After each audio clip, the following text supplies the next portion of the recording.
How's it going, everyone? Welcome back to the channel. My name is Prab, and in today's video we're taking a look at the 7artisans 28mm lens made for Leica M mount cameras. Now, the great thing about this lens is that it has a maximum aperture of f1.4 with 13 aperture blades. Now, this is quite a fast lens considering the price it's being offered at, which is around $500 on B&H. I've seen it go as low as $400 on Amazon. But considering the price, considering the lens that it's trying to compete with, I'm not sure if I should use the word compete here, but the Leica equivalent of this lens costs roughly around $6,000 to $7,000. Now, I personally haven't used the Leica version myself, so I won't be able to comment on how this lens performs against that one. But in this video, I will be sharing my full review on this lens and how it performs both optically and aesthetically. Now, I do want to mention that this is not going to be a scientific review. I won't be doing any tests in controlled environment. So with that out of the way, let's start with the video. So the 7artisans 28mm f1.4 comes nicely packaged in this hard carrying case, and the lens is well protected inside. The lens does not come with much accessories though. It comes with a focus tab that you can use for focus pulling or to assist you with focus pulls. There is a screwdriver that you can use to make any focus adjustments. And then there is some paperwork, but that's about it. Unfortunately, there is no lens hood, so that was a little bummer, but that's what we get inside the box. Now, moving on to the build quality of this lens. This thing feels solid. It's pretty much all metal and glass. On the outside, I couldn't see any plastic being used, and therefore it's quite heavy. Moving on to other body parts of this lens, there is the focus ring, which is quite smooth while in operation.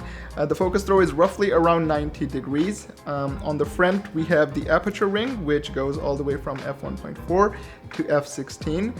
Now this thing has hard stops on each of the designated f-stops.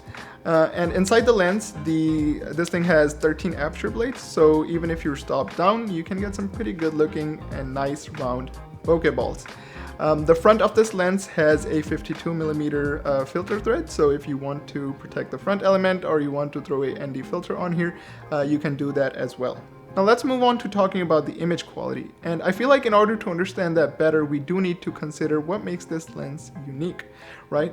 I mean, we're talking about a 28mm lens here, which is a pretty common focal length and is mostly covered by kit lenses that our modern day cameras come with.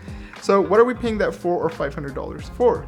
Well, this thing comes with a pretty fast aperture of f1.4, which in my opinion is quite unique for a wide-angle lens like this, and that was one of the main reasons why I decided to review this thing. So most of the images that you're going to be seeing in this review were shot at f1.4, as I feel like that's why people would be interested in picking up this lens. So now let's talk about the actual image quality.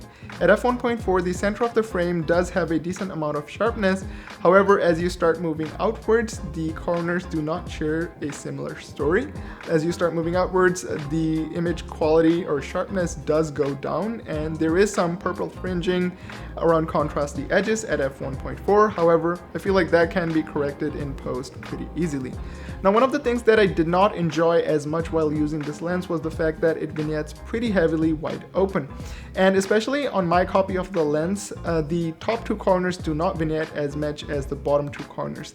And I felt like it was a case of a decentered lens where the image plane was actually moved or slightly shifted vertically upwards. I did try to run some sharpness tests, but I'm no expert in this territory, so if you do have some insight about that, definitely share that in the comment section down below.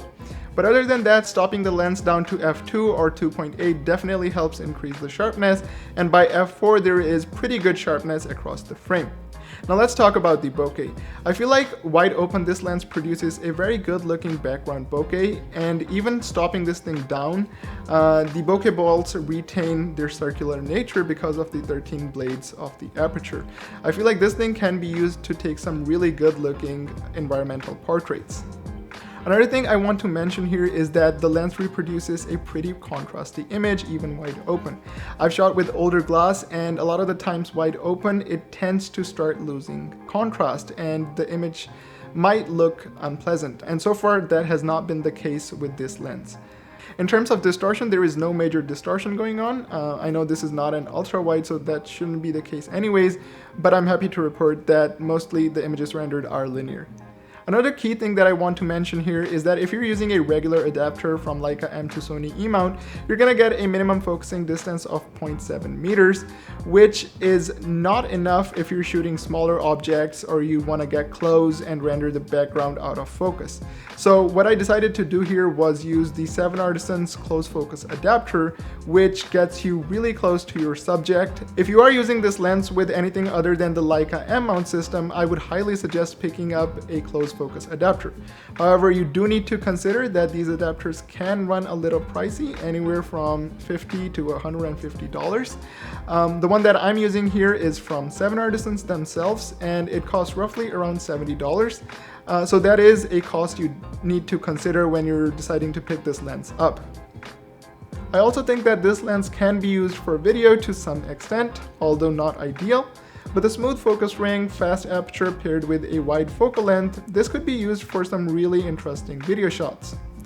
Overall, I feel like the 7artisans 28mm features a solid build quality, fast and usable f1.4 aperture, comes at a reasonable price tag, but also does show heavy vignetting around corners on full-frame sensors, does flare in presence of direct light sources, and does need a close focus adapter if you want to focus closer than 0.7 meters. If this all sounds good to you, then this lens would make a great addition to your camera kit. Otherwise, I would say you can explore some other options. So this was my review of the 7artisans 28mm f1.4 lens for Leica full-frame cameras. Definitely let me know in the comment section down below if you guys found this video helpful, and if you did, definitely consider hitting the like or subscribe button. So with that being said, thank you for watching, and I will see you guys in the next one.